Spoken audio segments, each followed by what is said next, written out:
Bonjour à toutes, bonjour à tous, c'est samedi, c'est le week-end, on est le 21 mars 2026. Je vous souhaite la bienvenue dans le français c'est facile avec Adrien. Et aujourd'hui, on continue l'histoire de France. On parle des suites de la Révolution. On est à la fin du XVIIIe siècle. On est après donc 1789, la Révolution. Après 1793, la tête du roi qui tombe, on est en 1794. Et le pays va être dirigé par 5 personnes qui constituent le directoire. Sauf que ces personnes sont faibles, sont corrompues. Corrompues, ça veut dire qu'on peut les acheter avec de l'argent. Elles agissent dans leur propre intérêt, mais pas dans l'intérêt de l'État français. Et ce directoire va être rapidement renversé par un certain Napoléon Bonaparte, qui a à cette époque 30 ans. Il est tout jeune général et, pendant la Révolution française, Napoléon a participé activement.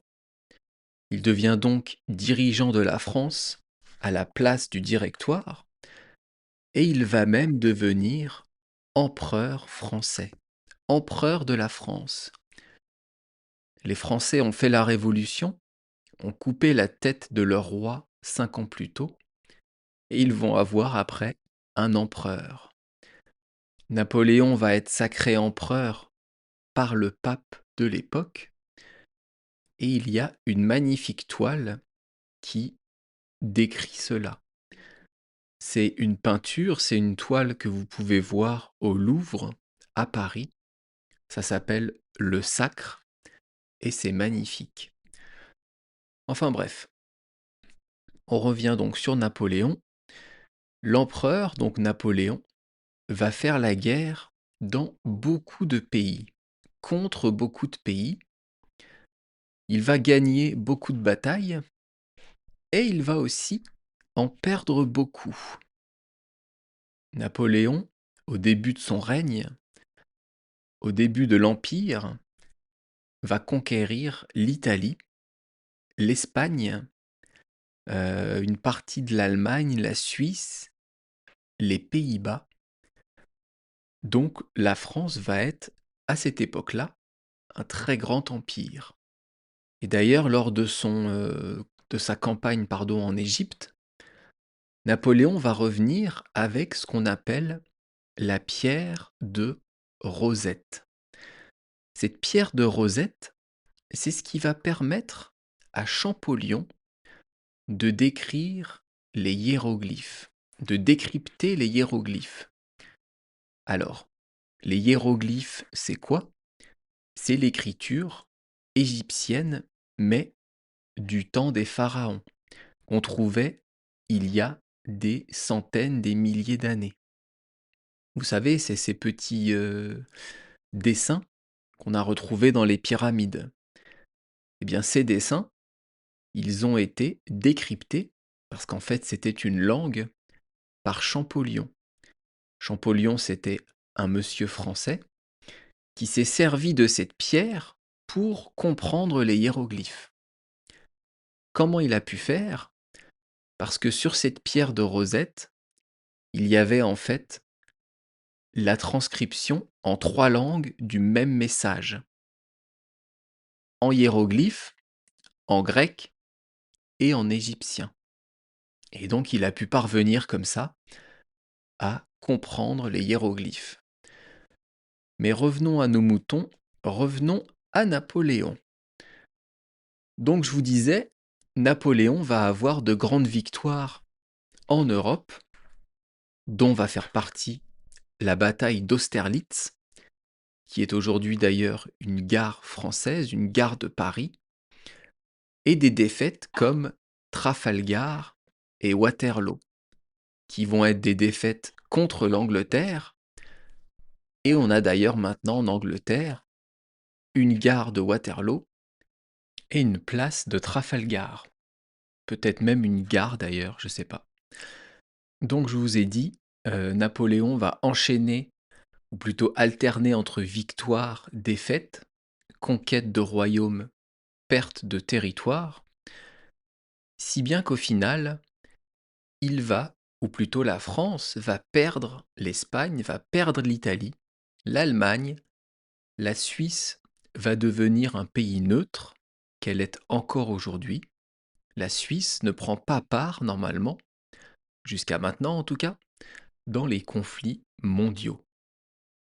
Donc Napoléon va se retrouver dans une situation compliquée parce qu'il aura voulu être l'empereur en Europe, mais il va se retrouver finalement obligé de laisser le pouvoir et de partir sur une île.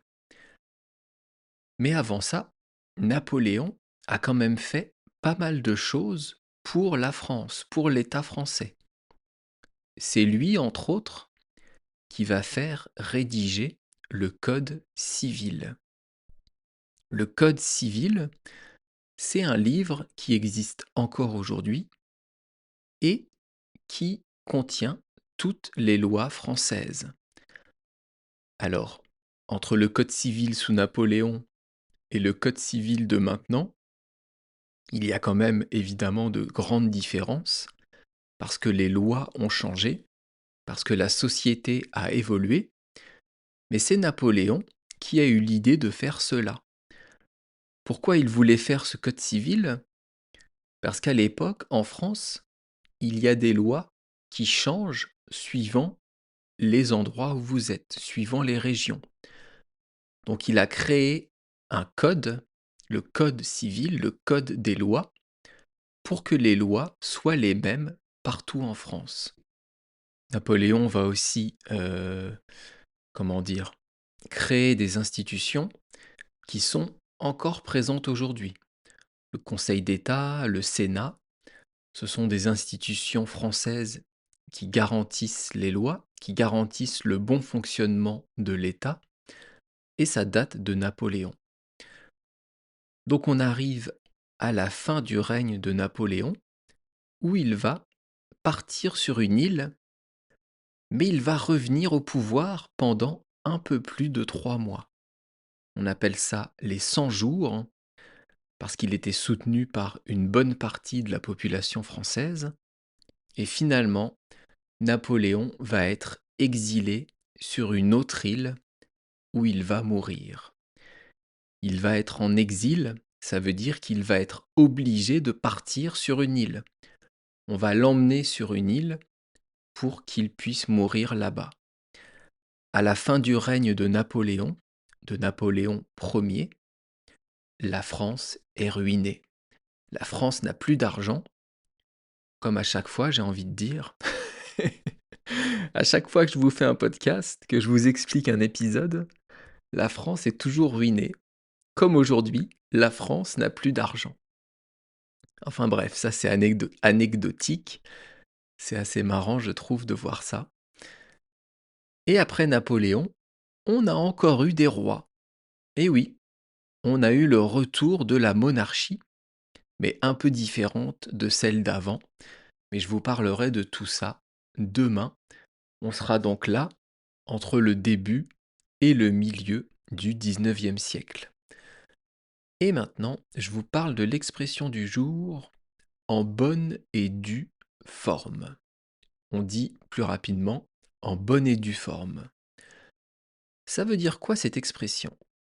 Peut-être que vous l'avez déjà entendue.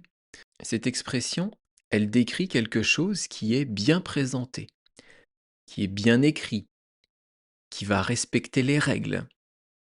Je vous ai mis sur l'image du podcast un CV, ça s'appelle un curriculum vitae, c'est du latin.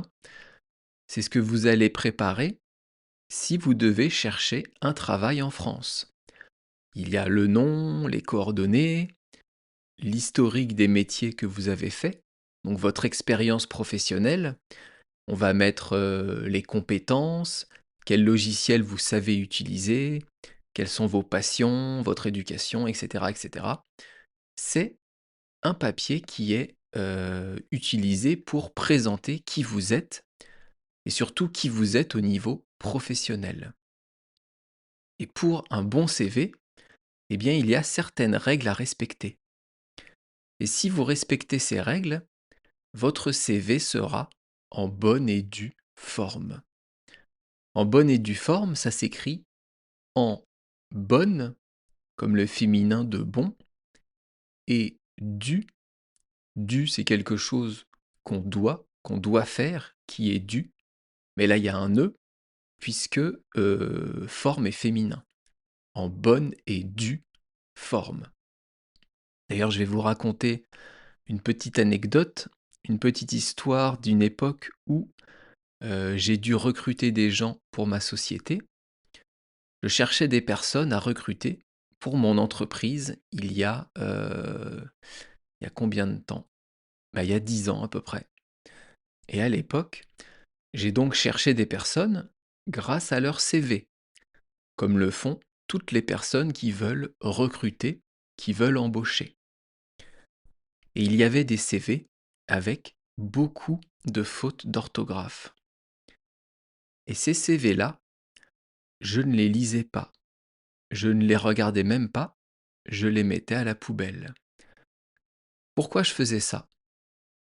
Ce n'est pas que je déteste les fautes d'orthographe. Moi aussi j'en fais quelques-unes, on peut faire des fautes, il n'y a pas de problème. D'ailleurs, vous qui apprenez le français, vous devez en faire beaucoup, parce que le français, c'est une langue où il y a beaucoup de choses à savoir. Mais j'estime que quand on va rechercher un travail, on peut aujourd'hui faire un CV sans faute d'orthographe. On a des outils comme Internet, l'IA, qui permettent de ne plus faire de faute d'orthographe quand on écrit quelque chose.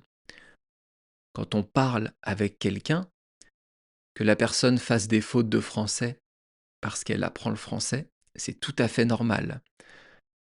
Mais sur un CV, sur un papier qui va vous servir à trouver du travail, je pense que on peut faire un CV sans faute.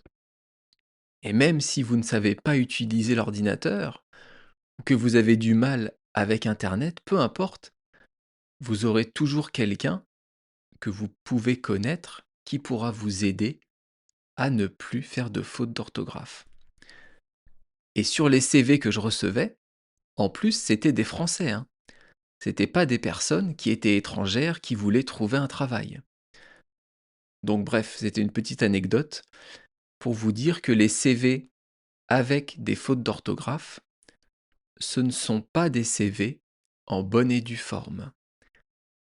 Un CV en bonne et due forme, c'est un CV bien présenté, avec l'expérience professionnelle, avec les compétences, avec un peu de couleur si besoin, ou pas, avec des choses un peu mis en gras, quelque chose qui est facile à lire, qui est bien présenté, on a envie de regarder.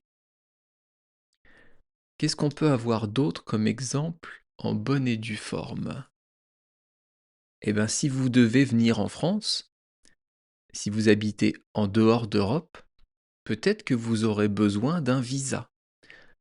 Pour obtenir un visa dans votre pays pour la France, vous aurez besoin de remplir des papiers. Il faudra remplir ces papiers en bonne et due forme, de la bonne façon, de la bonne manière. Sinon, vous n'obtiendrez pas votre visa. Par exemple, si vous mettez, je dis n'importe quoi, votre date de naissance à la place de votre adresse, ça va être un problème. Vous n'aurez pas votre visa, votre demande n'aura pas été en bonne et due forme. Donc, j'espère que vous avez compris. En bonne et due forme, ça veut dire bien exécuté, en règle, qui va bien respecter les règles qu'il faut pour faire cela. Alors, d'où elle vient cette expression? Ou plutôt de quelle époque? Eh bien, elle vient du 19e siècle. Au début du podcast, je vous ai parlé du début du 19e siècle avec Napoléon. Cette expression, en bonne et due forme, au 19e siècle, on disait en forme.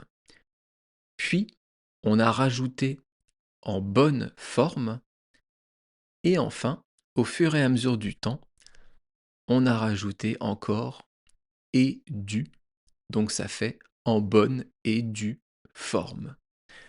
En anglais, ça se dit in due form. Est-ce que c'est clair pour vous? C'est une expression du langage courant, même du langage soutenu peut-être. Donc vous pouvez l'utiliser avec tout le monde, il n'y a aucun problème. Toujours pour dire quelque chose qui respecte les règles, qui respecte les choses à faire, qui est bien fait. On dit aussi qui est fait dans les règles de l'art. Je vous rappelle que vous pouvez me retrouver sur Patreon et surtout, vous avez la possibilité de vous abonner pour soutenir mon podcast. Il y a 2 types d'abonnements différents, donc je vous laisse regarder ça. Et vous retrouverez sur mon site Patreon les dernières transcriptions des épisodes, ainsi que des épisodes exclusifs avec 2 livres audio. Je vous laisse ici, c'est bien, j'ai pas fait trop long aujourd'hui, c'est pas mal. Et donc on se retrouve demain où on ne continuera pas l'histoire de France, mais je vous parlerai en fait d'un film français. Tout à l'heure, je vous ai dit qu'on continuerait demain, mais on continuera l'histoire de France lundi. Demain, je vous parle du film français Les choristes. J'espère que ça va vous plaire. On se retrouve donc demain. À bientôt. Bye bye. Hasta luego. Il aleja. Matane.